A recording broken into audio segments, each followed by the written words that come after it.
അതുകൊണ്ടാണ് ചുവന്ന അക്ഷരത്തിൽ മദ്യഷാപ്പിന്റെ മുമ്പിൽ ധൈര്യത്തെ അവർ എഴുതി വെച്ചിരിക്കുന്നത്. മദ്യപാനം ആരോഗ്യത്തിന് ഹാനികരമാണ്. വാങ്ങിക്കൊണ്ടുപോകുന്ന ബോട്ടിലും എഴുതിയിട്ടുണ്ട്. പക്ഷേ അതുകൊണ്ട് മദ്യപാനി മാറി നിൽക്കുന്നില്ല. കേവലമായ വിവരം മനുഷ്യനെ തിരുത്തുന്നില്ല. ആ കേവലമായ ഒരു അനൗൺസ്മെന്റ് അല്ലെങ്കിൽ നിയമപരമായ ഒരു മുന്നറിയിപ്പ് എഴുതി വെച്ചതിന്റെ പേരിൽ ആരെങ്കിലും മദ്യം വാങ്ങാൻ പോയവർ മദ്യഷാപ്പിന്റെ മുമ്പിൽ എഴുതി വെച്ച ചുവന്ന അക്ഷരങ്ങൾ കണ്ട് മടങ്ങിപ്പോന്നിട്ടില്ല. മദ്യക്കുപ്പിയുടെ മുകളിൽ എഴുതിയിരിക്കുന്ന മുന്നറിയിപ്പ് കണ്ടിട്ട് ആരും അത് വലിച്ചെറിഞ്ഞിട്ടില്ല. അതൊരു ആചാരവെടി പോലെ അവിടെ നിലനിൽക്കുകയാണ്. പ്രിയപ്പെട്ട സഹോദരങ്ങളെ, മറിച്ച് മനുഷ്യനെ ഇത്തരം മരുതായ്മയിൽ നിന്ന്, തെറ്റുകളിൽ നിന്ന് മാറ്റി നിർത്താൻ ആത്മീകമായ സ്പർശമുള്ള ഉപദേശങ്ങളും അല്ലെങ്കിൽ ആധ്യാത്മികമായ വിവരങ്ങളും സമൂഹത്തിലേക്ക് നൽകുമ്പോഴേ സാധിക്കുകയുള്ളൂ. മനുഷ്യന്റെ ജീവിതം താൽക്കാലികമായി ഭൗതിക ലോകത്തിന്റെ നാലുപാടിൽ അവസാനിക്കുന്നുവെങ്കിൽ മനുഷ്യ, ഞാനും നീയും ബുദ്ധിശൂന്യനാണ്. എവിടെയോ പടഞ്ഞു വീണ് മരിക്കുന്നതോടുകൂടി അവസാനിക്കുന്നതാണ് ഈ ജീവിതമെങ്കിൽ എന്തിനധ്വാനിക്കണം? എന്തിനു വേണ്ടി ഇവിടെ കഴിഞ്ഞുകൂടണം? എന്തിനു മാന്യത പാലിക്കണം? എന്തിന് നമ്മൾ ചില നിയന്ത്രണങ്ങളിലേക്ക് പോകണം? ആവശ്യമില്ല. ഈ ജീവിതം എന്ന് പറഞ്ഞാൽ കടന്നുവരാനുള്ളൊരു ജീവിതത്തിന്റെ ആമുഖമാണ്. ഇത് താൽക്കാലികമായ ഒരു ഇടത്താവളം. ഈ ജീവിതത്തിന്റെ ക്ഷേമക്ഷാമങ്ങൾക്കനുസൃതമായി അപ്പുറത്തൊരു ലോകമുണ്ടെന്ന വിചാരം, ഇതാണ് മനുഷ്യനെ തിരുത്തുന്നത്, തിരുത്തേണ്ടത്, തിരുത്തിയിട്ടുള്ളത്. അപ്പോൾ ഈ ജീവിതത്തെക്കുറിച്ചുള്ള നമ്മുടെ കാഴ്ചപ്പാടുകൾ നേർവഴിക്ക് വരണം. ഇത് താൽക്കാലികമായ ഒരു ജീവിതമാണ്.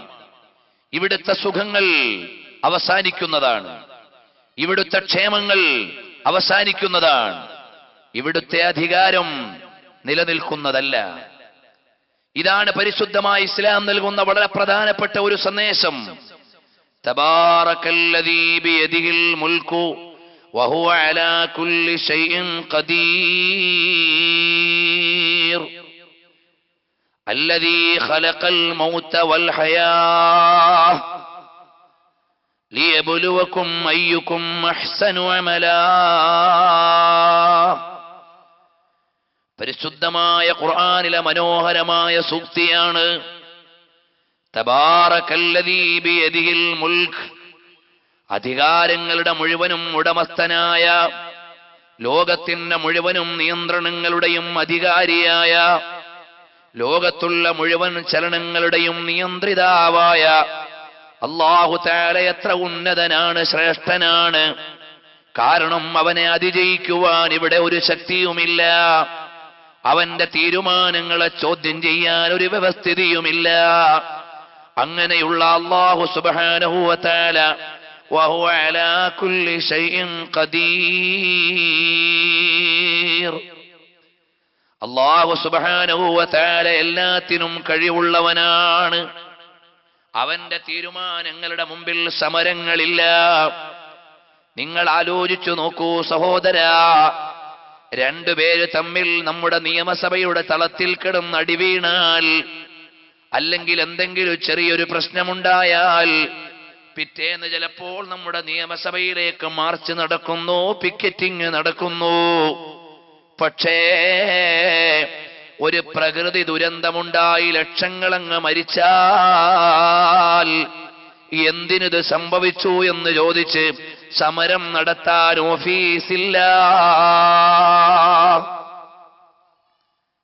അവന്റെ തീരുമാനത്തിനെതിരെ ഇവിടെ പ്രശ്നമില്ല, ആർക്കും ഉന്നയിക്കാനില്ല. ഗവൺമെന്റ് വിഹിതം വെച്ച സമയത്ത് ഒരു ജില്ലയ്ക്ക് വിഹിതം കൂടിപ്പോയാൽ സമരമേറെയായി പോയി. കഴിഞ്ഞ ബജറ്റിൽ പദ്ധതികൾ പ്രഖ്യാപിച്ചപ്പോൾ ഒരു ജില്ലയ്ക്ക് കൂടിയാൽ ഇവിടെയുള്ള പാർട്ടികൾ സമരം ചെയ്തു പോയി, സംഘടനകൾ പരാതി ഉന്നയിച്ചു പോയി. പക്ഷേ വരുന്ന മഴ, അതാ 10 ദിവസം കണ്ണൂർ ജില്ലയിൽ മഴ പെയ്തിട്ട് കൊല്ലം ജില്ലയിൽ ഒരു ദിവസവും മഴ പെയ്തില്ലെങ്കിൽ ഒരു നിയമസഭയുടെ മുമ്പിലേക്കും ഞങ്ങൾക്ക് മഴ കുറഞ്ഞു പോയി എന്ന സമരമില്ല.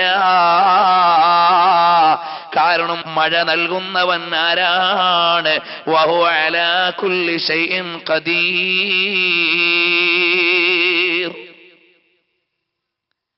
അല്ലാഹു നൽകുന്നതിനും തടയുന്നതിനുമെതിരെ സമരമില്ല, പരാതിയില്ല. കാരണം അവന്റെ കയ്യിലാണ് സുപ്രീം അധികാരമുള്ളത്. ചോദ്യം ചെയ്യപ്പെടാത്ത ഭരണാധികാരിയാണ്, ചോദ്യം ചെയ്യപ്പെടാത്ത അധികാരിയാണ്, ചോദ്യം ചെയ്യപ്പെടാത്ത ഉടമസ്ഥനാണ്. അവന് ഇഷ്ടമുള്ളത് ഇഷ്ടമുള്ളയിടത്ത് നൽകുന്നു. കംപ്ലൈന്റ് പറയാൻ ഒരാൾക്കും സാധ്യമല്ല. നിങ്ങൾ ആലോചിച്ചു നോക്കൂ, ആ പടച്ചവൻ എവിടുന്ന് വിളിച്ചു പറയുന്നു വഹുവ അലാ കുല്ലി ശൈഇൻ ഖദീർ. ഏതെങ്കിലും ഒരു ഓപ്പറേഷൻ തിയേറ്ററിൽ ഡോക്ടർ അവിടുന്ന് സർജറി നടത്തുന്ന നേരത്ത് ചെറിയൊരു കത്തിപ്പിഴ വന്നു പോയാൽ ഹോസ്പിറ്റൽ തകർത്ത് കളഞ്ഞു. അവിടെ പിക്കറ്റിങ്ങുകളും പ്രശ്നങ്ങളും ഉണ്ടായി കഴിഞ്ഞു. അതേ സമയത്ത് തൊട്ടടുത്ത ബെഡിൽ കിടക്കുന്ന തള്ള പ്രസവിക്കുന്ന കുഞ്ഞ് കയ്യും കാലും കണ്ണുമില്ലാത്തതാണെങ്കിൽ കംപ്ലൈന്റ് പറയാൻ കോടതിയില്ല. എന്തേ കാരണം? പരമാധികാരിയായ റബ്ബിന്റെ അധികാരത്തിനു കീഴിൽ ഡയറക്റ്റ് കൺട്രോളാണത്. അവനാണ് ചോദ്യം ചെയ്യപ്പെടാത്ത അധികാരി, അവനാണ് ചോദ്യം ചെയ്യപ്പെടാത്ത ഉടമസ്ഥൻ. ഇപ്പുറത്തതാ ഒരു ഉദ്യോഗസ്ഥൻ അല്ലെങ്കിൽ ഒരു ഡോക്ടർ കീറിയപ്പോഴേക്ക് അല്പമൊന്ന് മാറിപ്പോയതാണ്, അല്ലെങ്കിൽ തുന്നിയപ്പോഴേക്ക് തുന്നൊന്ന് പഴുത്തുപോയതാണ്. കംപ്ലൈന്റ് വന്നുപോയി, ഹോസ്പിറ്റൽ തകർത്തുപോയി, എല്ലാം പ്രശ്നമാണ്. പക്ഷേ പടച്ചവൻ അവിടുന്ന് നൽകിയ കുട്ടി, നവജാത ശിശുവിന് അംഗഭംഗങ്ങളുണ്ടായാൽ ചോദിക്കാൻ ഇവിടെ ഓഫീസുകളില്ല, പിക്കറ്റിങ്ങിന് ഇവിടെ അധികാര കേന്ദ്രങ്ങളില്ല. ആ അല്ലാഹു സുബ്ഹാനഹു വ തആല പറയുകയാണ്, الذي خلق الموت والحياة. അവൻ മരണത്തെയും ജീവിതത്തെയും പടച്ചത് ലിയബ്ലുവകും അയ്യുക്കും അഹ്സനു അമലാ. എന്തിനാണ് മനുഷ്യ മരണത്തെയും ജീവിതത്തെയും ഇവിടെ സൃഷ്ടിച്ചത്? മരണത്തെ എന്തേ ആദ്യം പറഞ്ഞത്? മരണം അത്രയും പ്രധാനപ്പെട്ടതാണ്. മരണം എപ്പോഴും സംഭവിക്കാവുന്നതാണ്. അതിന്റെ പ്രാധാന്യം ഉണർത്താനാണ്. അല്ലെങ്കിൽ നമ്മൾ ജനിക്കുന്നതിന് മുമ്പ് മൃതാവസ്ഥയിൽ നിന്ന് ജനിച്ചവരാണ്. ഏതായാലും മരണത്തിന്റെ സുനിശ്ചിതത്വം ബോധ്യപ്പെടുത്താനാണ് അല്ലദീ ഖലഖൽ മൗത വൽ ഹയാ. അവൻ മരണത്തെയും ജീവിതത്തെയും പടച്ചു. എന്തിനാണ്? പന്താടിയിട്ട് തോന്നിവാസം കളിക്കാനല്ല, ടൈം പാസ് ചെയ്ത് നഷ്ടപ്പെടുത്തി കളയാനല്ല. മോനെ, ഇത് കൃത്യമായ വിചാരത്തോടെ സമീപിക്കേണ്ടതാണ്. ലിയബ്ലുവകും അയ്യുക്കും അഹ്സനു അമലാ. നിങ്ങളിൽ ആരാണ് സദ്വൃത്തരെന്നും, നിങ്ങളിൽ ആരാണ് നേർവഴിക്ക് നടക്കുന്നവരെന്നും, നിങ്ങളിൽ ആരാണ് സത്യസന്ധമായി ജീവിക്കുന്നവരെന്നും, നിങ്ങളിൽ ആരാണ് നിയമം പാലിക്കുന്നവരെന്നും, നിങ്ങളിൽ ആരാണ് നെറി കാണിക്കുന്നവരെന്നും വേർതിരിച്ച് മനസ്സിലാക്കിയിട്ട് നിങ്ങൾക്ക് വേണ്ടതുപോലെ നൽകാനുള്ള പരീക്ഷണത്തിന്റെ ഇടമാണ് ഈ ജീവിതം, കേട്ടോ. അപ്പോൾ ഈ ജീവിതം എങ്ങനെയെങ്കിലും കൊണ്ട് കളയാനുള്ളതല്ല. ചില ആളുകൾ പറയും ഒരു ടൈം പാസിന് വേണ്ടിയാണ്. മോനെ, ടൈം പാസ് എന്ന് പറഞ്ഞാൽ എന്റെ ആയുസ് കുറയ്ക്കാന്നാ. മനുഷ്യന്റെ ജീവിതത്തിന്റെ സമയങ്ങളെ കൊന്നുകളഞ്ഞാൽ അവൻ മരണത്തിലേക്ക് നീങ്ങുകയാണ്. ലക്ഷ്യമില്ലാത്തവൻ, സമയം കൊല്ലുന്നവൻ, ലക്ഷ്യബോധമില്ലാത്തവൻ. എനിക്ക് ബോറടിച്ചു പോയി, അപ്പൊ ഞാൻ ഒരു ടൈം പാസിന് വേണ്ടി അങ്ങോട്ട് പോയി. മോനെ, നീ ഓരോ സമയവും നീ സഞ്ചരിച്ചു കൊണ്ടിരിക്കുന്നു നിന്റെ ഖബറിടത്തിലേക്ക്, കുഴിമാടത്തിലേക്ക്. ദിഖാതു ഖൽബിൽ മർഇ ഖായിലതുൻ ലഹു ഇന്നൽ ഹയാത ദഖായിഖു വസവാനി. നിന്റെ ഹൃദയത്തിന്റെ ബീറ്റ്സുകൾ, അതിന്റെ മിടിപ്പുകൾ നിന്നെ ഖബറിലേക്കാണ് അടുപ്പിച്ചുകൊണ്ടിരിക്കുന്നത്. നിന്റെ ഹൃദയത്തിന്റെ ചലനങ്ങൾ എണ്ണി തീർക്കുകയാണ്, കൗണ്ട് ഡൗൺ ചെയ്യുകയാണ്, നിശ്ചയിച്ചു വെച്ച എണ്ണം എണ്ണി തീർക്കുകയാണ്. നിന്റെ ജീവിതത്തിന്റെ ദിവസങ്ങൾ കൗണ്ട് ഡൗൺ ചെയ്യുകയാണ്. എനിക്ക് അല്ലാഹു തആല നിശ്ചയിച്ചു തന്ന ദിവസങ്ങളിൽ നിന്ന് ഓരോന്നും ഇങ്ങനെ കുറഞ്ഞുകൊണ്ടിരിക്കുകയാണ്. ബാക്കിയുള്ളത് എത്രയെന്ന് എനിക്കറിയില്ല. ചിലപ്പോ ബാക്കിയുള്ളത് 1 ആകാം, 10 ആകാം, 100 ആകാം. അങ്ങനെ ഓരോരുത്തരുടെയും ജീവിതത്തിന് നിശ്ചയിച്ചു വെച്ച സമയത്തിൽ നിന്ന് എണ്ണിക്കുറച്ചുകൊണ്ടിരിക്കുകയാണ്. അങ്ങനെയുള്ള ജീവിതം വെറുതെ കളിച്ചു കളയാൻ പറ്റുമോ? പാടില്ല മോനെ. അപ്പോൾ ഞാനും നിങ്ങളും കാര്യബോധമുള്ളവരാകണം. ജീവിതം എന്ന് പറഞ്ഞാൽ ഉത്തരവാദിത്വത്തോടെ കൈകാര്യം ചെയ്യേണ്ടതാണ്. അരക്ഷിതമായി കളയേണ്ടതല്ല, അലക്ഷ്യമായി വിനിയോഗിക്കേണ്ടതല്ല. അല്ലാഹു സുബ്ഹാനഹു വ തആല നൽകിയ വലിയ അനുഗ്രഹമാണ്. ഇത് കൃത്യമായി വിനിയോഗം നടത്തി ക്ഷേമകരമായി കൈകാര്യം ചെയ്താൽ അവർക്ക് വേണ്ടി ഒരുക്കി വെച്ചിരിക്കുന്ന പറുദീസയുണ്ട്, അതിലേക്ക് നമുക്ക് പോകാം. ഈ ജീവിതത്തിൽ അല്ലാഹു സുബ്ഹാനഹു വ തആല നൽകിയ ഏറ്റവും വലിയ അനുഗ്രഹമാണ് നമുക്കുള്ള വിവേകവും ബുദ്ധിയും. അല്ലാഹു തആല നൽകിയ അനുഗ്രഹമാണ്. നാൽക്കാലികൾക്ക് നൽകാത്ത അനുഗ്രഹം, ഒരുപാട് ജന്തുജാലങ്ങൾക്ക് നൽകാത്ത അനുഗ്രഹം. ആ അനുഗ്രഹമാകുന്ന നമ്മുടെ ബുദ്ധി, നമ്മുടെ വിവേകം.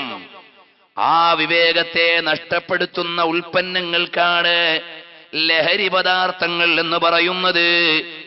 അവന്റെ ബുദ്ധിയെ ഭ്രമിപ്പിക്കുന്ന വസ്തുക്കളാണ്. ഇസ്ലാം സൗന്ദര്യമുള്ള മതമാണ്, മനുഷ്യനെ സ്നേഹിക്കുന്ന മതമാണ്.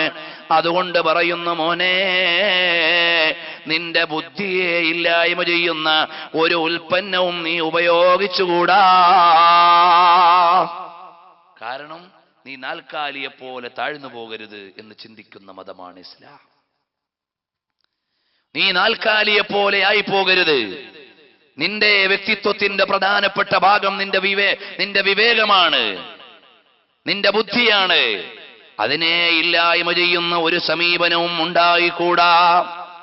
അതുകൊണ്ടാണ് പരിശുദ്ധമായ ഇസ്ലാം കള്ളിനെ നഖശികാന്തം എതിർക്കുകയും മദ്യത്തെയും മയക്കുമരുന്നിനെയും ലഹരി പദാർത്ഥങ്ങളെയും പരിശുദ്ധമായ ഇസ്ലാം വളരെ വ്യക്തമായി എതിർക്കുകയും കേവലം പ്രസ്താവനകളിൽ ഒതുക്കിയതല്ല, സിദ്ധാന്തം പറഞ്ഞുകൊണ്ട് മാറിപ്പോയതല്ല. മദ്യത്തിന്റെ ആസക്തിയിൽ ജീവിച്ചിരുന്ന ഒരു സമൂഹം, മരിച്ചാൽ കള്ളാറിൽ കബറടക്കണമെന്ന് വസിയ്യത്ത് എഴുതിയിരുന്ന ജനത, പച്ചവെള്ളം പോലെ മദ്യപാനം നടത്തിയിരുന്ന ഒരു ജനതയെ നബി സല്ലല്ലാഹു അലൈഹി വസല്ലം തങ്ങൾ വന്നിട്ട് അഭിസംബോധന ചെയ്യുന്നു. ക്രമേണയായി അവരെ മുഴുവനും മദ്യമുക്തമായൊരു സമൂഹത്തിലേക്ക് കൊണ്ടുവന്ന നേതാവാണ് റഹ്മത്തുൽ ലിൽ ആലമീൻ മുഹമ്മദുർ റസൂലുള്ളാഹി സല്ലല്ലാഹു അലൈഹി വസല്ലം തങ്ങൾ.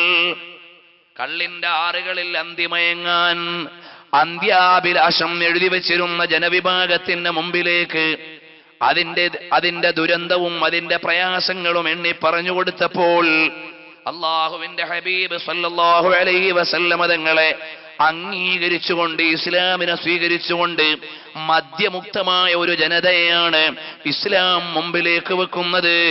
ഇത് കേവലം ഇസ്ലാമിന്റെ ഒരു പ്രസ്താവന ജയിക്കാനല്ല, ഒരു പഞ്ചായത്തിൽ സമാധാനം ഉണ്ടാകാനല്ല, ലോകം മുഴുവനും ഉള്ള ക്ഷേമത്തിനാണ്. അല്ലാഹുവിന്റെ ഹബീബ് അവിടുന്ന് പഠിപ്പിച്ചു, മദ്യപാനം മുഴുവൻ അരുതായ്മയുടെയും മാതാവാണ്. ഉമ്മുൽ ഖബായിസി, മുഴുവൻ വൃത്തികേടുകളുടെയും മാതാവാണ്. കേരളത്തിലെ അല്ല, ലോകത്തിലെ ഹോസ്പിറ്റലുകളിൽ അഡ്മിറ്റ് ചെയ്തിരിക്കുന്ന രോഗികളിൽ 30% ആളുകൾ മദ്യകാരണമായി രോഗികളായി മാറിയവരാണ്. 30%-ലേറെ ആളുകൾ മദ്യത്തിന്റെ അഡിക്റ്റുകളായതിന്റെ പേരിൽ, ഉപഭോക്താക്കളായതിന്റെ പേരിൽ രോഗികളായി മാറിയതാണ്. ആരോഗ്യമുള്ള ഒരു ജനതയ്ക്ക് വേണ്ടി ഇസ്ലാം കള്ളിനെ വിരോധിക്കുന്നു. പോലീസ് ഡിപ്പാർട്ട്മെന്റിലേക്ക് വരുന്ന 50% കേസുകൾ മദ്യത്തിന്റെ കാരണമായി ഉണ്ടാകുന്നതാണ്. ഇപ്പോൾ അത് ഏറിയിട്ടുണ്ടാകാം. ഞാൻ ആ പറഞ്ഞ കണക്ക് കുറച്ച് മുമ്പുള്ളതാണ്. ഇപ്പോൾ വരുന്ന ഒരുപക്ഷേ 3/4 കേസുകൾ വരുന്നത് മദ്യത്തിന്റെ ഉപയോഗത്തിന്റെ കാരണമായിട്ടാണ്. ഇവിടെയുള്ള പോലീസ് സ്റ്റേഷനുകളിൽ, നമ്മുടെ കോടതികളിൽ കെട്ടിക്കിടക്കുന്ന കേസുകളുടെ 3/4 മദ്യപാനത്തിന്റെ ഫലമായി ഉണ്ടായതാണ്. തകർന്നുകൊണ്ടിരിക്കുന്ന കുടുംബങ്ങൾ, തളർന്നുകൊണ്ടിരിക്കുന്ന വ്യക്തികൾ, മാറാരോഗങ്ങൾക്ക് അടിമകളായിക്കൊണ്ടിരിക്കുന്ന സമൂഹങ്ങൾ, ഇതിന്റെ എല്ലാം കാരണം മദ്യപാനമാണ്. മുഴുവൻ അരുതായ്മകളുടെയും മാതാവാണ്. നിങ്ങൾ ആലോചിച്ചു നോക്കൂ. സാക്ഷരതയിൽ അതുപോലെ സംസ്കാരത്തിൽ മുന്നിൽ നിൽക്കുന്നു എന്ന് അവകാശപ്പെടുന്ന നമ്മുടെ സംസ്ഥാനത്തിൽ 6 വയസ്സുകാരിയും 60 വയസ്സുകാരിയും, തൊട്ടിലിൽ കിടക്കുന്ന കുഞ്ഞും കട്ടിലിൽ കിടക്കുന്ന തള്ളയും ലൈംഗികമായി പീഡിപ്പിക്കപ്പെടാനുള്ള കാരണം എന്താണ്? മദ്യത്തിന് അടിമപ്പെട്ടു പോയ ചില മനുഷ്യക്കോലങ്ങളാലാണ്. ഇത്രയും ദൂരവ്യാപകമായ വിപത്തുകളുള്ള മദ്യപാനത്തെ നിരോധിക്കുവാൻ എന്തുകൊണ്ട് ഇവിടുത്തെ വ്യവസ്ഥിതികൾക്ക് കഴിയുന്നില്ല എന്നതൊരു ചോദ്യചിഹ്നമായി നിൽക്കുകയാണ്. ഏതോ ഒരു സ്ഥലത്ത് കൂളിംഗ് ഒട്ടിച്ച വാഹനത്തിൽ ഒരു കുറ്റവാളി പോയതിന്റെ പേരിൽ 2% പോലും കുറ്റസാധ്യതകൾ കേരളത്തിൽ റിപ്പോർട്ട് ചെയ്യപ്പെടാത്ത നമ്മുടെ നാട്ടില് പേപ്പർ ഒട്ടിച്ചുകൊണ്ട് നടക്കുന്ന വാഹനത്തിനെതിരെ ഫൈൻ. യഥാർത്ഥത്തിൽ കേരളത്തിലെ കുറ്റകൃത്യങ്ങളിൽ എത്ര ശതമാനം കൂളിംഗ് ഒട്ടിച്ച വാഹനങ്ങൾ കാരണമായിട്ടുണ്ട് എന്ന് പഠന വിധേയമാക്കിയാൽ വളരെ കുറവാണ്. അപ്പോഴേക്ക് ഹൈക്കോടതിയുടെ, സുപ്രീം കോടതിയുടെ ഉത്തരവുകൾ വന്നു. പാവപ്പെട്ട യാത്രക്കാരന്റെ കീശകൾ ഫൈൻ കൊടുത്തുകൊണ്ട് കാലിയായിക്കൊണ്ടിരിക്കുന്നു. വാഹനത്തിൽ പോകുന്ന കുടുംബങ്ങൾക്ക് ഓമനക്കുഞ്ഞിന് അമ്മിഞ്ഞ കൊടുക്കാൻ കഴിയാതെ തുറന്നു വെച്ചുകൊണ്ട് തെരുവിലൂടെ സഞ്ചരിക്കേണ്ടി വരുന്നു. അവ ചെറിയ ഒരു കുറ്റസാധ്യതയുടെ പേരിൽ അത്തരം നിയമങ്ങൾ നിലവിൽ വരുന്ന നമ്മുടെ സാമൂഹിക ഘടന എന്തുകൊണ്ടാണ് ഇത്രയും മാരകമായ വിപത്ത് പെയ്തുകൊണ്ടിരിക്കുന്ന മദ്യത്തെ ഇല്ലായ്മ ചെയ്യാൻ കഴിയാത്തത്? നിങ്ങൾ ആലോചിച്ചു നോക്കൂ. ഒന്നുകിൽ അതിനെ പറയേണ്ടി വരിക അതിന്റെ ഗൗരവം ഇവിടെയുള്ള ആളുകൾ കണ്ടിട്ടില്ലെന്നാണ്, അല്ലെങ്കിൽ കാണേണ്ടവർ കൂടി അതിനടിമയായെന്നാണ്. ഈ രീതിയിലേക്ക് നമ്മുടെ വ്യവസ്ഥിതികൾ താളം തെറ്റിക്കൊണ്ടിരിക്കുകയാണ്. എന്നാൽ എന്റെ പ്രിയപ്പെട്ട സഹോദരാ, ഇസ്ലാമിനെ മതമായി സ്വീകരിക്കുകയും ഖുർആനിനെ വേദമായി ആദരിക്കുകയും പുണ്യ റസൂൽ സല്ലല്ലാഹു അലൈഹി വസല്ലം തങ്ങളെ ജീവന തുല്യം സ്നേഹിക്കുകയും ചെയ്യുന്ന മുസ്ലിം സഹോദരന്മാരോട് ഞാൻ പ്രത്യേകം ഓർമ്മപ്പെടുത്തുകയാണ്. മോനെ, അരുതായ്മകളുടെ മുഴുവനും മാതാവായ മദ്യപാനത്തിൽ ഞാനും നീയും അകപ്പെട്ടു പോയിക്കൂടാ. പോയാൽ ഈ ഭൗതികമായ ലോകത്തെ മാന്യത മാത്രമല്ല, അനന്തമായ പരലോകത്തിന്റെ പടവുകൾ മുഴുവനും ദുരന്തജനകമാണ്. അതുകൊണ്ട് നീ അതിലേക്ക് പോയിക്കൂടാ. ഇന്നമൽ ഖംറു വൽ മൈസിറു വൽ അൻസാബു വൽ അസ്ലാം റിജ്സും മിൻ അമലി ശൈത്താൻ. വിശുദ്ധമായ ഖുർആനിന്റെ മനോഹരമായ പ്രസ്താവനയാണ്. മോനെ, മദ്യപാനം റിജ്സും മിൻ അമലി ശൈത്താൻ, പിശാചിന്റെ ഇടപെടലിൽ വളരെ വൃത്തികെട്ട നടപടിയാണ്. നീ മാന്യനായ മനുഷ്യനാണ്, നീ മാന്യതയോടെ ജീവിക്കേണ്ടവനാണ്. നീ മാലാഖമാരുടെ മഹിതഭാഗങ്ങളെ ജീവിതത്തിലേക്ക് പകർത്തിയിട്ട് ഉന്നതങ്ങളിൽ എത്തേണ്ടവനാണ്. നീ അരുതായ്മയിലേക്ക് പെട്ടുകൂടാ. പരിശുദ്ധരായ നബി സല്ലല്ലാഹു അലൈഹി വസല്ലം തങ്ങളും ഇസ്ലാമും പഠിപ്പിക്കുകയാണ്, ലഅനല്ലാഹുൽ ഖംറ വശാരിബഹാ, കള്ളിനെയും മദ്യത്തെയും അത് കുടിക്കുന്നവനെയും അല്ലാഹു തആല ശപിച്ചിരിക്കുന്നു. പടച്ചവന്റെ ശാപത്തിന് വിധേയമായവനാണ്. താൽക്കാലികമായ ഭൗതിക ജീവിതത്തിൽ നിന്ന് മാറിയിട്ട് നീ പാരത്രിക ലോകത്തേക്ക് വരുമ്പോ കാലഘട്ടത്തിന്റെ വേലിക്കെട്ടുകളും ദേശവ്യത്യാസങ്ങളുടെ വകഭേദങ്ങളും എല്ലാം നിഷ്പ്രഭമാക്കിയ ജനസഞ്ചയം മുഴുവനും അവിടെ ഒരുമിച്ച് കൂടുമ്പോൾ നിന്നെ അത്രയും ജനങ്ങളുടെ മുമ്പിലേക്ക് കൊണ്ടുവരുമ്പോ മദ്യപാനിയുടെ മുഖം കറുത്ത് കരിവാളിച്ച് കേടായിരിക്കുന്നു. യഅരിഫുന്നാസു യൗമൽ ഖിയാമ, ഖിയാമത്ത് നാളിൽ അല്ലാഹുവിന്റെ കോടതിയിൽ വെച്ചുകൊണ്ട് അതാ മദ്യപാനിയായ മനുഷ്യൻ തൗബ ചെയ്യാതെ പശ്ചാത്തപിച്ച് നേർവഴിക്ക് വരാതെ മരിച്ചുപോയവനാണെങ്കിൽ അവനെ കൊണ്ടുവരുമ്പോ ജനങ്ങൾ മുഴുവനും അറിയുന്നു, അതാ വരുന്നു കുടിയൻ, അതാ വരുന്നു മദ്യപാനി, അതാ വരുന്നു തെറ്റു ചെയ്യുന്നവൻ എന്ന നിലയ്ക്ക് എല്ലാവരും അറിഞ്ഞുപോയി. അതുകൊണ്ട് മോനെ, അത്തരം ഒരു അരുതായ്മയിലേക്ക് നീ പെട്ടുകൂടാ. ഭൗതികമായ മാനങ്ങളുടെയും ശാസ്ത്രീയമായ കണക്കുകളുടെയും സെൻസസുകളുടെയും അടിസ്ഥാനത്തിൽ സാമൂഹിക വിപത്തുകളുടെയും വ്യഭിചാരത്തിന്റെ കണക്കുകളുടെയും സ്ത്രീപീഡനത്തിന്റെ കണക്കുകളുടെയും അതുപോലെ തന്നെ ബലാത്സംഗങ്ങളുടെയും കേരളത്തിലെ സമീപകാല പ്രശ്നങ്ങൾ മുഴുവനും പരിശോധിച്ചു നോക്കിയാൽ എല്ലാ കുറ്റകൃത്യങ്ങളുടെയും പിന്നിൽ ഒരു മദ്യപാനിയെ കാണുന്നുണ്ട്. ഇവിടെ മതപരമായ സംഘടനകൾ ചിലപ്പോൾ നടക്കാറുണ്ട്, അതിന്റെ പിന്നിലും കാണുന്നത് മദ്യപാനികളുടെ വാഴ്ചയാണ്. പ്രിയപ്പെട്ട സഹോദരങ്ങളെ, എന്നാൽ മനുഷ്യനെ അവന്റെ വിവേകമാകുന്ന മഹദ്ഗുണത്തിൽ സംരക്ഷിച്ചു നിർത്തണമെങ്കിൽ അവന്റെ ബുദ്ധി ഒന്നിനും പണയം വെച്ചുകൂടാ. പ്രിയപ്പെട്ട വിശ്വാസിയുടെ മനസ്സിലേക്ക് ചില വിചാരങ്ങൾ മാത്രം ഉണർത്തിയിട്ട് ഞാൻ എന്റെ സംസാരം അവസാനിപ്പിക്കുന്നു.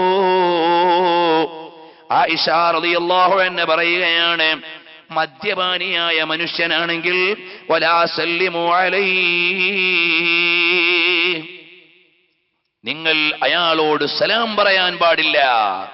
കാരണം ഇസ്ലാമിന്റെ മഹിതമായ ദർശനത്തെ പാലിക്കാത്തവനാണ്, ചിട്ടയോടെ ജീവിക്കാത്തവനാണ്. അപ്പോൾ മദ്യപനായി മാറിയാൽ വിശ്വാസികളുടെ സലാം ലഭിക്കാൻ അവൻ അർഹതല്ല. വലാ തഊദൂ ഇദാ മരിളാ, ഒരു മദ്യപാനി രോഗിയായാൽ അവനെ സന്ദർശിക്കേണ്ടതില്ല. മദ്യപാനിയായ മനുഷ്യന് രോഗസന്ദർശനം നടത്തേണ്ടതില്ല. അവൻ ധിക്കാരിയാണ്, അവൻ മതത്തിന്റെയും മൂല്യങ്ങളെയും വലിച്ചെറിഞ്ഞവനാണ്, അവനെ നീ സന്ദർശിക്കേണ്ടതില്ല. എന്നിട്ടോ വലാ തുസല്ലു അലൈഹി ഇദാ മാത, മരിച്ചാൽ നിങ്ങൾ അയാളുടെ മയ്യത്ത് നിസ്കാരത്തിന് വേണ്ടി ധൃതി കൂട്ടേണ്ട ആവശ്യമില്ല. കാരണം എന്തേ? മദ്യപാനിയായ മനുഷ്യനോട് അങ്ങനെ ചങ്ങാത്തം വേണ്ട. അവന്റെ മയ്യത്ത് നിസ്കരിക്കാനും അവന് സലാം പറയാനും അവന്റെ സഹായിയായും നീ ജീവിക്കാൻ പാടില്ല. കാരണം എന്തേ? ഫഇന്നഹു ഇൻദല്ലാഹി കഅബിദി വസനിൻ, അവിടുന്ന് ബിംബത്തെ ആരാധിക്കുന്നവനെ പോലെയാണ് മദ്യപാനി എന്ന് പഠിപ്പിക്കുന്നു. ബീവി ആയിഷ റളിയല്ലാഹു അൻഹ നമ്മെ ഓർമ്മപ്പെടുത്തുകയാണ്, മദ്യപാനിയായ മനുഷ്യൻ ബിംബാരാധകനെ പോലെയാണ്. അല്ലാഹുവിന്റെ അടുക്കൽ ഏറ്റവും കുറ്റകരമായ കാര്യം എന്താണ്? അല്ലാഹു അല്ലാത്തവരെ ആരാധിക്കലാണ്. വലാ തുശ്രികൂ ബിഹി അഹദാ, ഒരു വസ്തുവിനെയും ഒരു വ്യക്തിയെയും ഒരു ശക്തിയെയും ഒരു പ്രതിഭാസത്തെയും പടച്ചവനോട് പങ്കു ചേർത്തുകൂടാ. ആരാധിക്കപ്പെടേണ്ടവൻ അല്ലാഹു മാത്രം, ആരാധനക്കർഹൻ അല്ലാഹു മാത്രം. ഇസ്ലാമിന്റെ അടിസ്ഥാനം അത് തൗഹീദ് ആണ്. ആചാരങ്ങളിൽ കാലങ്ങളുടെ വ്യത്യാസമുണ്ടായിട്ടുണ്ട്. ആദം നബി അലൈഹിസ്സലാത്തു വസ്സലാമിന്റെ കാലത്തെ ആചാരങ്ങളല്ല ഇദ്രീസ് നബി അലൈഹിസ്സലാമിന്റെ കാലത്ത്. ജീവിത വ്യവസ്ഥിതികളിൽ കാലോചിതമായ മാറ്റങ്ങൾ ഉണ്ടായിട്ടുണ്ട്.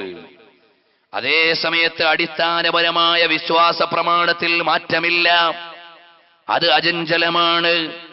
ആദം നബി അലൈഹിസ്സലാമിന്റെ തൗഹീദും ഇദ്രീസ് നബി അലൈഹിസ്സലാമിന്റെ തൗഹീദും ഈസാ നബി അലൈഹിസ്സലാമിന്റെ തൗഹീദും നൂഹ് നബി അലൈഹിസ്സലാമിന്റെ തൗഹീദും അന്ത്യപ്രവാചകരായ ലോകത്തിന്റെ മുഴുവനും നേതാവ് റഹ്മത്തുൽ ലിൽ ആലമീൻ മുഹമ്മദുർ റസൂലുള്ളാഹ് സല്ലല്ലാഹു അലൈഹി വസല്ലം തങ്ങളുടെ തൗഹീദും തമ്മിൽ ഒരു വ്യത്യാസവും ഇല്ല.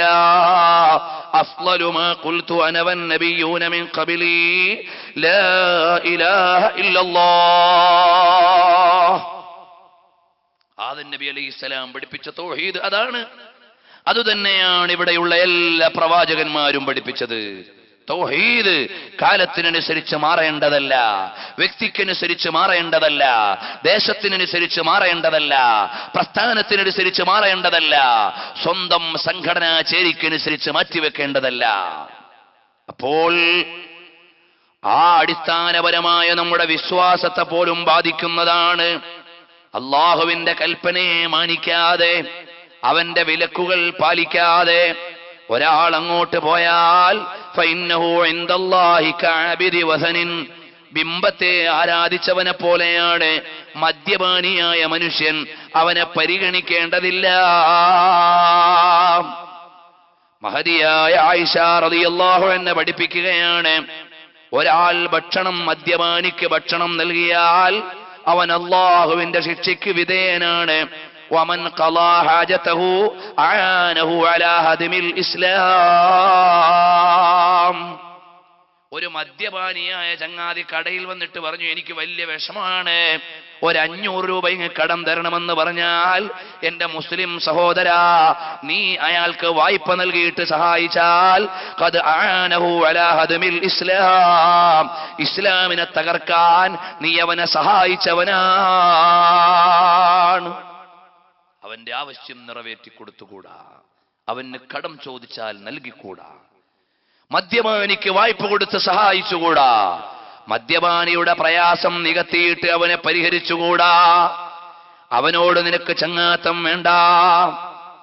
നബി സല്ലല്ലാഹു അലൈഹി വസല്ലം തങ്ങൾ പഠിപ്പിക്കുന്നു, ആയിഷ റളിയല്ലാഹു അൻഹ ഓർമ്മപ്പെടുത്തുകയാണ്, ഒരാളൊരു മദ്യപാനിക്ക് വായ്പ നൽകിയാൽ ഖദ് ആനഹു അലാ ഖത്ലി മുസ്ലിമിൻ, ഒരു മുസ്ലിമിനെ വധിക്കുന്നതിന് സഹായിച്ചതിന് തുല്യമാണ്. വമൻ ജാലസഹു ഹശറഹുല്ലാഹു അഅമാ വലാ ഹുജ്ജത ലഹു. പൈസ കൊടുക്കുന്നത് പോകട്ടെ, ആവശ്യം നിറവേറ്റുന്നത് പോകട്ടെ, വമൻ ജാലസഹു, ഒരുത്തൻ മദ്യപാനിയുടെ കൂടെ സഹവാസിയായാൽ, ഞാൻ കള്ളുകുടിക്കുന്നൊന്നുമില്ല, വൈകുന്നേരം ആവുമ്പോ കുടിയന്മാരുടെ കൂടെ പോയി അവരുടെ വർത്തമാനമൊക്കെ കേൾക്കാൻ നല്ല രസമാണ്. കാരണം കുടിച്ചു കഴിയുമ്പോൾ ലോകത്തുള്ള എല്ലാ ഭാഷയും തിരിയും, ലോകത്തുള്ള എല്ലാ വിഷയവും കിട്ടും. അങ്ങനെ വാചാലമായ സംസാരം കേൾക്കാൻ, അവന്റെ കമന്റ് കേൾക്കാൻ, അവന്റെ വർത്തമാനം കേൾക്കാൻ. ഫ്ലൈറ്റിലൊക്കെ യാത്ര ചെയ്യുമ്പോൾ മദ്യപാനികൾ, അതാ കണ്ടില്ലേ, എന്തൊരു സംസ്കാരമാണ് ലോകത്ത് പഠിപ്പിക്കുന്നത്. മദ്യപാനികൾ അവര് ഉള്ളിലെത്തിക്കഴിഞ്ഞാൽ പിന്നെ അവർ തുടങ്ങി എയർ ഹോസ്റ്റസിനെ കമന്റ് അടിക്കാൻ തുടങ്ങി. ഒരിക്കൽ ഞങ്ങൾ ലങ്കൻ എയർവേസിൽ വരുമ്പോ, ശ്രീലങ്കൻ എയർവേസിന് കള്ളുവണ്ടി എന്നൊരു പേരുണ്ട്. ലങ്കൻ എയർവേസിൽ വരുമ്പോൾ, കൊലാലംപൂരിൽ നിന്ന് വരുമ്പോ, ശ്രീലങ്കയിൽ വന്നപ്പോഴേക്ക് ഒരു യാത്രക്കാരന് സ്വന്തം നടക്കാൻ വയ്യ, വീട്ടിലേക്ക് കൊണ്ടുവന്ന സാധനങ്ങളെല്ലാം വലിച്ചെറിഞ്ഞു. അവസാനം അവിടുത്തെ എയർലൈൻസ് ഉദ്യോഗസ്ഥന്മാർ ഇതെല്ലാം പറക്കിക്കൂട്ടി അവരാണല്ലോ ഈ കോലം കെടുത്തിയത്. അടുത്ത ഫ്ലൈറ്റിൽ കയറ്റി വിടാൻ വളരെ പ്രയാസപ്പെടുന്ന രംഗം നേരിട്ട് തന്നെ കാണാൻ കഴിഞ്ഞിട്ടുണ്ട്. ഇതുപോലെ എല്ലാം മറന്ന് ഒരിക്കൽ ഞങ്ങൾ തിരുവനന്തപുരത്തേക്ക് വരുമ്പോൾ, ആ ഫ്ലൈറ്റിലുള്ള എയർ ഹോസ്റ്റസിനെ മുഴുവനും തെറി വിളിച്ച്, ചീത്ത വിളിച്ച്, കമന്റ് അടിച്ച് അതാ വന്ന് ലാൻഡ് ചെയ്യുന്നു. നാട്ടിലേക്ക് വർഷങ്ങൾ കഴിഞ്ഞ് കുടുംബത്തെ ഇങ്ങനെ കാത്തിരിക്കുന്ന സമയത്താണ് മദ്യപാനിയായി വരുന്നത്. മദ്യപാനിയായി വീട്ടിലേക്ക് നല്ല വിഭവങ്ങളോടെ ഭർത്താവിനെ, വാപ്പയെ, പിതാവിനെ കാത്തിരിക്കുമ്പോൾ മദ്യപാനികളായി വന്നു ചേർന്ന് കുടുംബം തകർക്കുന്ന എത്ര ആളുകളാണ്. എന്റെ ശബ്ദം ശവിക്കുന്ന സഹോദരങ്ങൾ ചിലപ്പോൾ നല്ല ആളുകളായിരിക്കും. കാരണം ചിലപ്പോഴൊന്നും മദ്യപാനികൾ മദ്യപാനം നടത്തിയിട്ട് വന്നാലും ബോധത്തോടെ എന്റെ വഅദ് കേൾക്കൂലല്ലോ. സാധാരണ വഅദിന്റെ സദസ്സിൽ വരുന്നത് കുറച്ചൊക്കെ ഈമാനുള്ള നല്ല മനുഷ്യന്മാരാണല്ലോ. എന്നാൽ എന്റെ സഹോദരന്മാരെ, ഈ വിപത്ത് മനസ്സിലാക്കിയിട്ട് നമ്മൾ നല്ലതുപോലെയുള്ള ബോധവൽക്കരണങ്ങൾ നടത്തണം. ഇന്ന് തെറ്റുകൾ നിസ്സാരമായി കാണുന്ന കാലമാണ്. തെറ്റ് ഗൗരവമല്ല. എന്നോടൊരു പിതാവ് വന്നിട്ട് പറഞ്ഞു, അതാ എന്റെ മകളെ കെട്ടിച്ചു കൊടുത്ത എന്റെ മകളുടെ ഭർത്താവ് മരുമകൻ കുറച്ചു ദിവസം കഴിഞ്ഞപ്പോഴാണ് മദ്യപാനിയാണെന്നറിയുന്നത്. ഞാനാ പുതിയാപ്പിളയുടെ വീട്ടിൽ ചെന്ന് വാപ്പാനോടും ഉമ്മാനോടും കംപ്ലൈന്റ് പറഞ്ഞു, നിങ്ങളുടെ മകൻ മദ്യപാനിയായി പോയല്ലോ. വിഷമം പറഞ്ഞുകൊണ്ട് ചെന്നപ്പോൾ വീട്ടുകാരുടെ കമന്റ്, ഇപ്പോഴത്തെ ചെറുപ്പക്കാരല്ലേ, കുറച്ചൊക്കെ കുടിക്കുമെന്ന് നിങ്ങൾക്ക് തന്നെ അറിഞ്ഞുകൂടെ. ഈ വിഷമം ഏറ്റുകൊണ്ട് നേരെ വന്ന് സങ്കടം പറയുന്നു. എന്നിട്ട് പറഞ്ഞു, എന്തു ചെയ്യാനാണ്, എന്റെ മകൻ അങ്ങനെയായി പോയി. നിങ്ങളും കൂടി ഒന്ന് സഹകരിച്ച് അവനെ നന്നാക്കണമെന്ന് പറഞ്ഞിരുന്നെങ്കിൽ എനിക്ക് വിഷമമില്ലായിരുന്നു ഉസ്താദേ. ഇപ്പൊ ആ മുസ്ലിങ്ങളായ വീട്ടുകാര് പറഞ്ഞ മറുപടി, ഇപ്പോഴത്തെ ചെറുപ്പക്കാരല്ലേ, കുറച്ചൊക്കെ കുടിക്കുമെന്ന് നിങ്ങൾക്ക് തന്നെ അറിഞ്ഞുകൂടെ. മഅദല്ലാഹ്, ഈ രീതിയിലേക്ക് തെറ്റുകൾ നിസ്സാരമാകുന്ന കാലമായി പോയി. പണ്ടൊക്കെ തെറ്റു ചെയ്യാൻ എത്ര പ്രയാസപ്പെട്ടു പോകണമായിരുന്നു. ഇന്ന് തെറ്റ് ഇങ്ങോട്ട് വരുന്ന കാലമാണ്, തെറ്റുകൾ ഇങ്ങോട്ട് വരുന്ന കാലമാണ്. ഇവിടെ പിടിച്ചു നിൽക്കുന്നവൻ വലിയ ഈമാനുള്ളവനാണ്, വലിയ പദവിയുള്ളവനാണ്, വലിയ പ്രതിഫലം കിട്ടുന്നവനാണ്. പണ്ടൊന്ന് കള്ളു കുടിക്കാൻ പോകാൻ എത്ര പ്രയാസമാണ്. കള്ള് ഷാപ്പ് തേടി പോകണം, അതിന് ചില്ലറയൊപ്പിക്കണം, എല്ലാം പ്രയാസം തന്നെ. ഇന്ന് തെറ്റുകൾ മഹത്വവൽക്കരിക്കപ്പെട്ട കാര്യമാണ്. അതാ ഫ്ലൈറ്റിലേക്ക് കയറി കഴിഞ്ഞാൽ എയർ ഹോസ്റ്റസ് ബഹുമാനത്തോടെ വന്ന് സീറ്റിന്റെ താഴെ ഇരുന്നിട്ട് പുഞ്ചിരിച്ചുകൊണ്ട് വളരെ ആദരവോടെ ചോദിക്കുന്നു, എന്താണ് വേണ്ടത്, വിസ്കിയാണോ ബ്രാൻഡിയാണോ അല്ല ഏതാണ്, ഏതെങ്കിലും ഒരു പേര് പറഞ്ഞിട്ട് ഏത് വേണമെന്ന് ചോദിക്കുന്നു. എത്ര വലിയ ബഹുമാനത്തോടെയാണ്.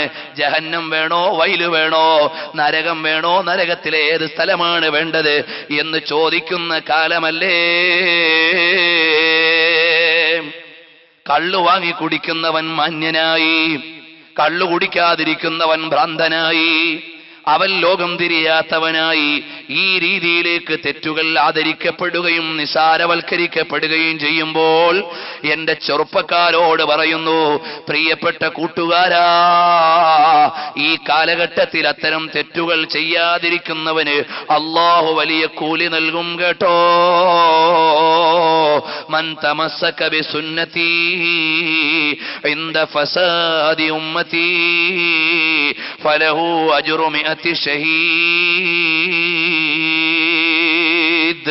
അതാ 100 ശുഹദാക്കളുടെ കൂലിയാണ് ഇന്ന് സുന്നത്തുകൾ പാലിക്കുന്നവന് ലഭിക്കുന്നത്. നമ്മുടെ ചെറുപ്പക്കാരായ ചിലരൊക്കെ വിചാരിച്ചു പോയി, ഞാനിങ്ങനെ മോഡേൺ ഡ്രസ് ഇട്ട് മോഡേൺ ഫാഷൻ അനുഭവിച്ച് ഞാനിങ്ങനെ വലിയ പരിഷ്കാരിയായി ജീവിക്കുമ്പോ ഞാനാണ് വലിയ ആളെന്ന് വിചാരിച്ചു പോയി. എടാ, നീ മഹാചണ്ഡി ചവറ് തന്നെ. എന്താണ് കാരണം? ഒഴുക്ക് വെള്ളത്തിൽ മലവെള്ളം വരുമ്പോൾ ആ ഒഴുക്കിൽ വീഴുന്ന ചണ്ടികളില്ലേ, അത് നിലനിൽപ്പില്ലാത്ത വസ്തുക്കളാണ്, അതിന് അടിവേരില്ലാത്ത വസ്തുക്കളാണ്. മാർക്കറ്റിൽ ഒരു ഫാഷൻ ഇറങ്ങിയപ്പോൾ പിറ്റേന്നവൻ വാങ്ങിയിട്ടു. ഇവൻ വിചാരിച്ചത് എന്താണ്, ഞാൻ വലിയ ലേറ്റസ്റ്റ് ഫാഷന്റെ ആളാണ്. എടാ, നിന്നെ പോലെ വിഡ്ഢി ലോകത്തില്ല.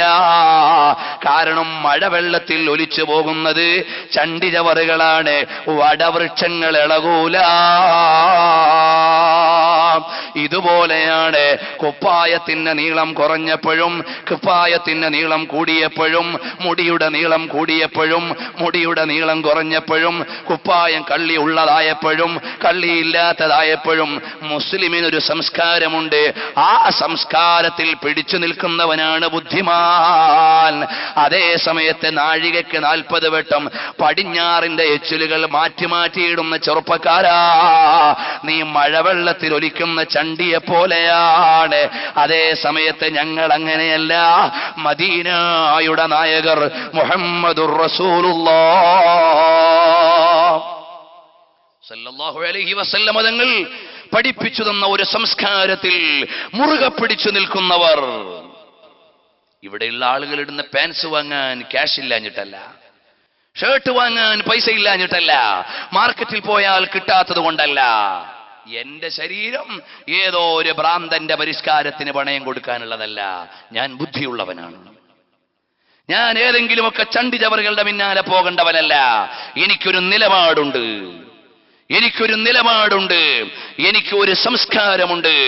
ആ സംസ്കാരം പഠിപ്പിച്ചു തന്ന നേതാവാണ് എന്റെ നേതാവ് മുഹമ്മദുർ റസൂലുള്ളാഹ് സ്വല്ലല്ലാഹു അലൈഹി വസല്ലം. തങ്ങളുടെ സംസ്കാരം വിട്ടുപോകാൻ എനിക്ക് കഴിയൂല. ചിലപ്പോ കുട്ടികൾ കണ്ടില്ലേ, കീറിയ പാൻസ്, നരച്ച പാൻസ്, അവിടെ കീറിയ പാൻസ്, ഇവിടെ കീറിയ പാൻസ്. ചിലപ്പോൾ നല്ല പാൻസ് വാങ്ങി കീറിയിടൽ പരിഷ്കാരമായി, ചിലപ്പോ കീറിയ പാൻസ് വാങ്ങിയിട്ട് പൈസ കൊടുക്കൽ സംസ്കാരമായി. ഇങ്ങനെയൊക്കെ കളിക്കാനാണോടാ എന്റെ ബോഡി, എന്റെ ശരീരം? ഒരു സംസ്കാരത്തിൽ ഇവിടെ ജീവിക്കാനാണ്. കാരണം ഒരു സംസ്കാരം പഠിപ്പിച്ച നേതാവിന്റെ അനുയായിയാണ് ഞാൻ. അപ്പോൾ ഇങ്ങനെ നാഴികക്ക് 40 വട്ടം മാറിക്കളിക്കുന്നവനല്ല. നമുക്കൊരു നിലപാട് വേണം. അപ്പൊ ചില കുട്ടികളൊക്കെ ഇങ്ങനെ വലിയ പരിഷ്കൃതരായി റോഡിന്റെ സൈഡിൽ നിന്നിട്ട് പഴയ വേഷത്തിൽ മുസ്ലിയാർ ഇങ്ങനെ തലയെക്കെട്ടും കെട്ടി പോകുമ്പോ, ഓ മൊയ്ലിയാമാർക്കൊന്നും ലോകം തിരിഞ്ഞിട്ടില്ല എന്നിങ്ങനെ മനസ്സിലാക്കി പോവും. മോനെ, നിന്നെ പോലെ വിട്ടി ലോകത്തില്ല. കാരണം ഞങ്ങൾ കളിപ്പാവകളല്ല. ഒന്നുകൂടി ചോദിക്കട്ടെ മോനെ, ഇവിടെ ഇറങ്ങുന്ന മിക്ക പരിഷ്കാരങ്ങളും ഏതോ സിനിമാ നടന്റേതാണ്, അല്ലെങ്കിൽ ഫിലിം സ്റ്റാറിന്റെയോ സ്പോർട്സ് സ്റ്റാറിന്റെയോ ആണ്. മോനെ, അവരൊക്കെ നാളെ പോകുന്ന വീടിന്റെ പേരാണോ സ്വർഗം? നീ ഏതോ ഒരു ചെകുത്താന്റെ, ഏതോ ഒരു ഭ്രാന്തന്റെ, ഏതോ ഒരു മദ്യപാനിയുടെ, ഏതോ ഒരു നരകത്തിലെ വിറകുകൊള്ളിയുടെ പാൻസും കുപ്പായവും ഇടാൻ നിനക്ക് ബോഡി കൊടുക്കാനുണ്ടോ? എന്റെ കയ്യിൽ ആ ബോഡിയില്ല. ബുദ്ധിയുള്ള ചെറുപ്പക്കാർക്ക് ആ ബോഡിയില്ല. ഞങ്ങളുടെ കയ്യിലുള്ളത് നാളെ സ്വർഗം ഉദ്ഘാടനം ചെയ്യാനുള്ള നേതാവ് മുഹമ്മദുർ റസൂലുള്ളാഹ് സ്വല്ലല്ലാഹു അലൈഹി വസല്ലം. തങ്ങൾക്ക് പ്രിയപ്പെട്ട വസ്ത്രമിടാനാണ് എന്റെ ശരീരം. അവിടുത്തേക്ക് പ്രിയപ്പെട്ട വർത്തമാനം പറയാനാണ് എന്റെ വായ. അവിടുത്തേക്ക് പ്രിയപ്പെട്ട പാട്ടുപാടാനാണ് എന്റെ ശബ്ദം. അവിടുത്തേക്ക് പ്രിയപ്പെട്ട കാര്യം പറയാനാണ് എന്റെ ജീവിതം. അവിടുത്തേക്ക് പ്രിയപ്പെട്ട ജീവിതം പകർത്തിയെടുക്കാനാണ് നമ്മൾ ശ്രമിക്കേണ്ടത്. അല്ലാതെ നാളെ നരകത്തിന്റെ വിറകുകൊള്ളിയാകാനോ, മദ്യപാനികളായി ജീവിക്കുന്നവരോ, തോന്നിവാസികളായി ജീവിക്കുന്നവരോ, ധിക്കാരികളായി ജീവിക്കുന്നവരോ ആയ ആളുകളുടെ പരിഷ്കാരം എനിക്ക് വേണ്ട. ഇങ്ങനെയല്ലേ ബുദ്ധിയുള്ളവൻ ചിന്തിക്കേണ്ടത്. അതുകൊണ്ട് നാഴികക്ക് 40 വട്ടം പരിഷ്കാരത്തിന്റെ കുഴിയിൽ കിടന്നാടുന്ന ചെറുപ്പക്കാരാ, നീ വിഡ്ഢിയായി പോയോ? വിവേകമുള്ളവരായി മാറണം നമ്മൾ. എന്തിന്റെയും പിന്നാലെ പോകുന്നവൻ ബുദ്ധിമാനല്ല. എന്തിന്റെയും പിന്നാലെ പോകുന്നവൻ ബുദ്ധിമാനല്ല. ഫുളൈൽ ഇബ്നു ഇയാദ് റളിയല്ലാഹു അൻഹു പറഞ്ഞില്ലേ, നീ വിചാരിക്കുന്നു നീ വലിയ ബുദ്ധിമാനാണ്, പക്ഷേ നീ വിഡ്ഢിയാണ്. നീ വിചാരിക്കുന്നു വലിയ ഔദാര്യവാനാണ്, പക്ഷേ നീ പിശുക്കനാണ്. നീ വിചാരിക്കുന്നു ഞാൻ വലിയ സൂക്ഷ്മതയുള്ളവനാണ്, പക്ഷേ നീ സൂക്ഷ്മതയില്ലാത്തവനാണ്. നീ അങ്ങനെ തെറ്റിദ്ധാരണയുടെ ലോകത്ത് ജീവിക്കാൻ പാടില്ല. വകഭേദങ്ങൾ മനസ്സിലാക്കിയിട്ട് ജീവിക്കാൻ കഴിയണം. അതുകൊണ്ട് എന്റെ പ്രിയപ്പെട്ട കൂട്ടുകാരാ, വമൻ ജാലസഹു ഹശറഹുല്ലാഹു അഅമാ ലാ ഹുജ്ജത ലഹു.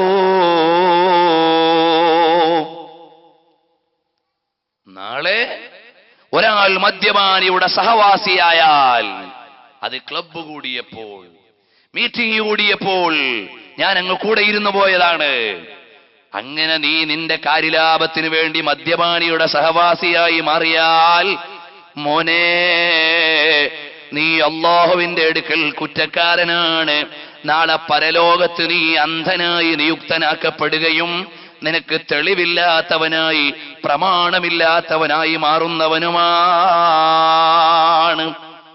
ഇത് പറയുമ്പോ ചില ആളുകൾ പറയും, മൊയ്ലിയാരെ പണ്ടല്ലേ കള്ളും ചാരായോ ഒക്കെ ഉള്ളത്, ഇന്നിപ്പോ വിസ്കിയും ബ്രാൻഡിയും പോലെയുള്ള പുതിയ പുതിയ സാധനങ്ങളല്ലേ. ഞാൻ ഈ പേര് പറയുമ്പോ ചില കുട്ടികൾ പറയും, മുസ്ലിയാരെ നിങ്ങൾക്ക് ഇപ്പോഴും പഴയ പേരെ അറിയുള്ളൂ, പുതിയ പേര് 12 ഇങ്ങോട്ട് പറഞ്ഞു തന്നേക്കാം. മോനെ, നീ പഠിച്ച പേര് ഏതായാലും ശരി, ലഹരിയുള്ള പദാർത്ഥം ഏതായാലും ശരി, യുസമ്മൂനഹാ ബിഗൈരി ഇസ്മിഹാ. നബി സല്ലല്ലാഹു അലൈഹി വസല്ലം തങ്ങൾ പഠിപ്പിച്ചു, ഖിയാമത്ത് നാളാകുമ്പോൾ മദ്യപാനം നടത്തുന്ന ആളുകൾ, വ്യത്യസ്ത പേരുകളിൽ മദ്യപാനം നടത്തുന്ന ആളുകൾ വരുന്നതാണ്. ആ ഒരൊറ്റ ചതിയിലും വഞ്ചനയിലും നീ പെട്ടുകൂടാ. ഹബീബായ സല്ലല്ലാഹു അലൈഹി വസല്ലമ തങ്ങൾ പഠിപ്പിക്കുകയാണ്, ഖിയാമത്ത് നാളിന്റെ അടയാളമാണ് സദ്യകളിൽ മദ്യം വിളമ്പപ്പെടുന്ന സംസ്കാരം. അത് ഖിയാമത്ത് നാളിന്റെ അടയാളമാണ്. നീ നിന്നെ സൂക്ഷിച്ചോ. കുടുങ്ങിപ്പോകും ചിലപ്പോൾ യാത്രകളിൽ. നമ്മൾ അപ്പോൾ സൂക്ഷിക്കാൻ കഴിയണം, അപ്പോൾ സൂക്ഷിക്കാൻ കഴിയണം. മനസ്സുകൊണ്ട് വെറുക്കണം, അവരോട് ചങ്ങാത്തം പറഞ്ഞിരിക്കാതിരിക്കണം. ഫ്ലൈറ്റിലൊക്കെ ഇരിക്കുമ്പോൾ തൊട്ടടുത്ത സീറ്റുകാരൻ മദ്യപാനം നടത്തിയാൽ എങ്ങനെയെങ്കിലും വേറെ സീറ്റ് കാലിയുണ്ടെങ്കിൽ നമുക്ക് മാറിയിരിക്കാൻ കഴിയണം. അതിനൊന്നും ചിലപ്പോൾ കഴിഞ്ഞുകൊള്ളണമെന്നില്ല. മനസ്സുകൊണ്ട് വെറുത്ത് അവനെ ശ്രദ്ധിക്കാതെയെങ്കിലും ഇരിക്കാൻ കഴിയണം. ആ സമയത്ത് മദ്യത്തോട് സാദൃശ്യമുള്ള ഹലാലായ പാനീയവും അന്നേരം കുടിക്കരുത്, അല്ലെങ്കിൽ തെറ്റിദ്ധരിച്ചു പോകും.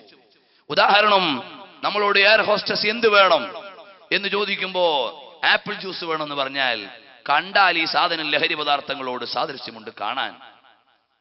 ഗ്ലാസ്സിൽ ഒഴിച്ചു കഴിഞ്ഞാൽ ആളുകൾ വിചാരിക്കേടാ ഇവനൊരു മുസ്ലിമായിട്ട് കള്ളു കുടിക്കുന്നില്ലോ എന്ന് വിചാരിച്ചു പോകും.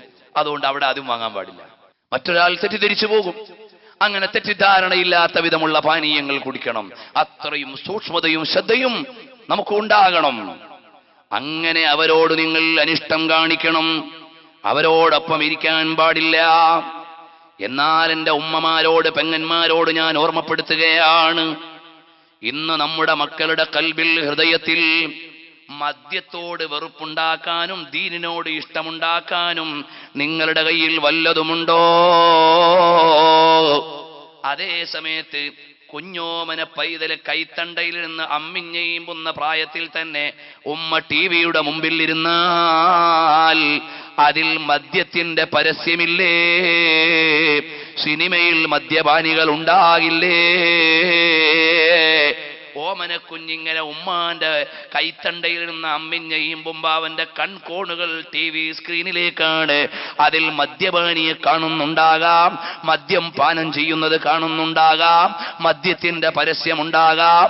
ഇതെല്ലാം ഉള്ള സിനിമയുടെ മുമ്പിൽ നിങ്ങളാകുന്ന ഉമ്മപെങ്ങന്മാരിരുന്നാൽ ആ ഓമന കുഞ്ഞിന്റെ പള്ളയില് അതിന്റെ ചിത്രം പതിഞ്ഞുപോയില്ലേ? ഉമ്മമാരെ, നിങ്ങൾ പ്രതിക്കൂട്ടിലല്ലേ? ഇങ്ങനെയല്ലേ നമ്മുടെ മക്കളുടെ മനസ്സിൽ, അവരുടെ ക്ലീനായ ഹൃദയത്തിലേക്ക് മദ്യപാനിയുടെ മേന്മയും മദ്യപാനത്തിന്റെ ചിത്രവും ഒക്കെ അടയാളപ്പെടുത്തിയിട്ട് അതിനോട് പരിചയം കൊടുക്കുന്നത് ഉമ്മമാരാണ്.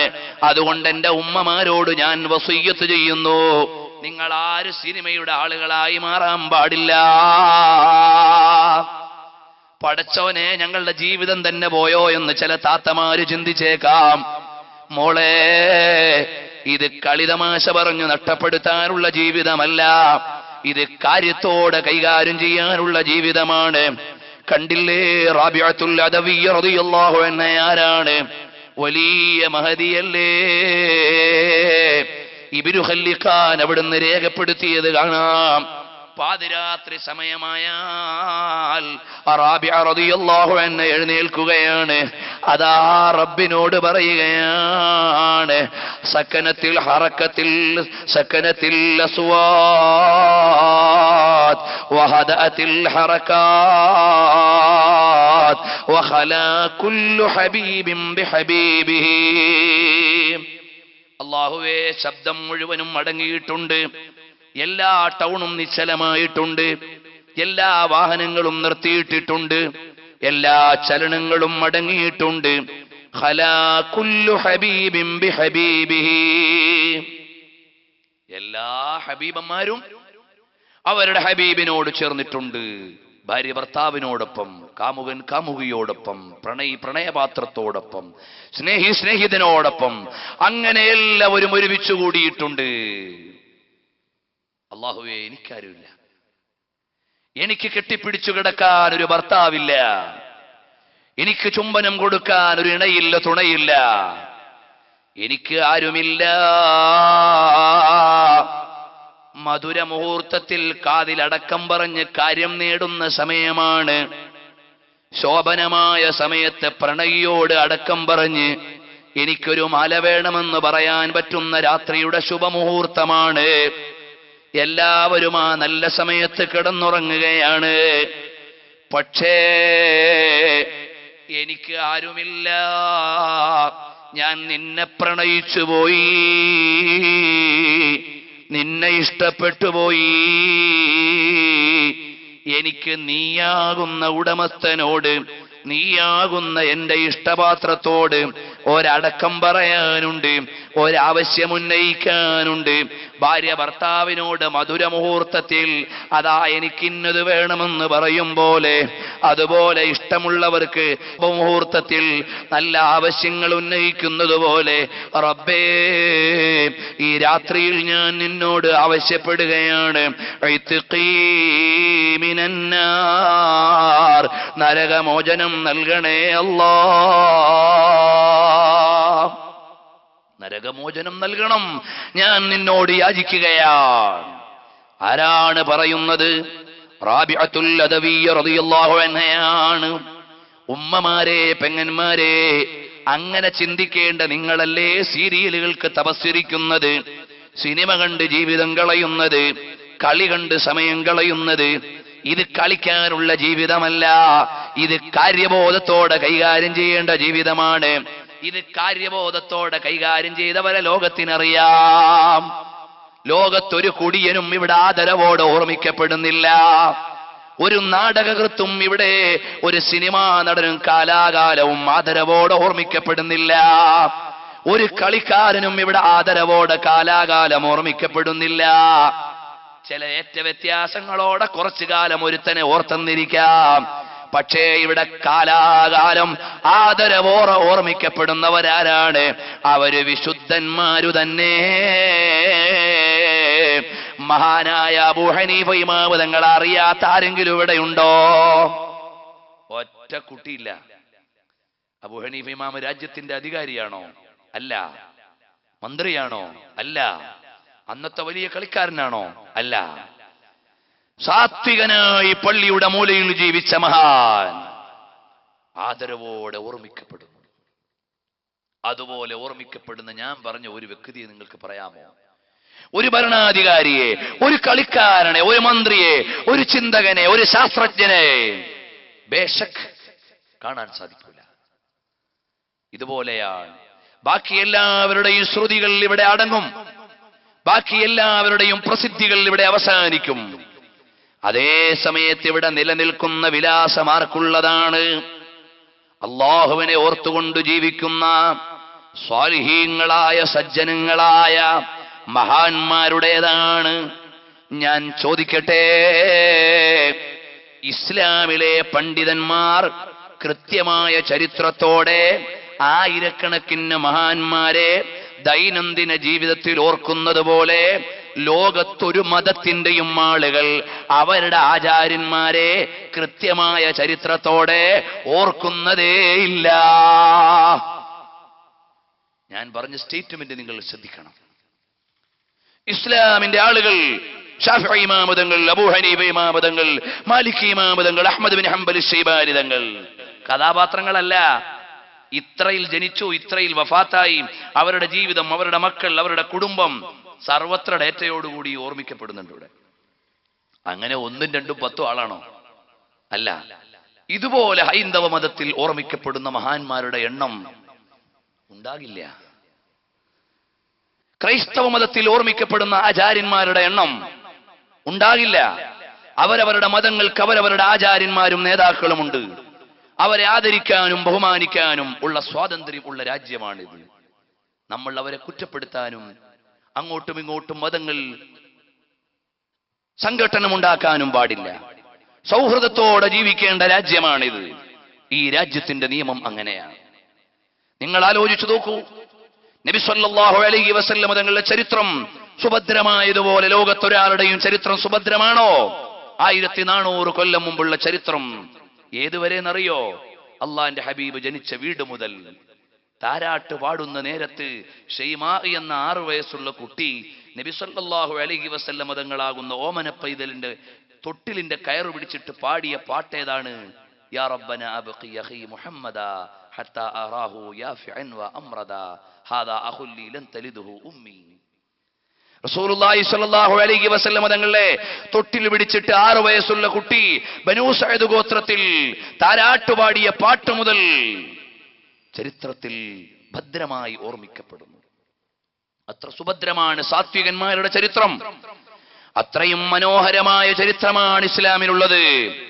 എന്നാൽ മോനെ, നീ ഓർമ്മിക്കപ്പെടണമെന്ന ജാട കൊണ്ടാണ് നീ ഭൗതികതയുടെ ഭ്രാന്തിലേക്ക് പോകുന്നത് എങ്കിൽ നിനക്ക് അബദ്ധം പറ്റിപ്പോയി. നീ പരിഷ്കാരത്തിന് മുമ്പിൽ ഭ്രാന്തനാകാൻ പാടില്ല. ഇതിന്റെ അർത്ഥം മൗലവിമാരുടെ ഈ വേഷം മാത്രമേ ഇടാവൂന്നല്ല. ഇസ്ലാം നിശ്ചയിച്ച സംസ്കാരത്തിനപ്പുറത്തേക്ക് നിന്റെ ഷർട്ടിന്റെ നീളവും കോലവും മാറിക്കൂടാ. അല്ലാതെ ഇത് മാത്രം ഇട്ടുകൂടൂന്നല്ല. സംസ്കാര സമ്പന്നമായ വേഷം ധരിക്കണം, സംസ്കാര സമ്പന്നമായ വസ്ത്രം ധരിക്കണം, മാന്യമായ വസ്ത്രം ധരിക്കണം, മാന്യമായ ഭാഷ ഉപയോഗിക്കണം, മാന്യമായ രീതിയിൽ ജീവിക്കണം.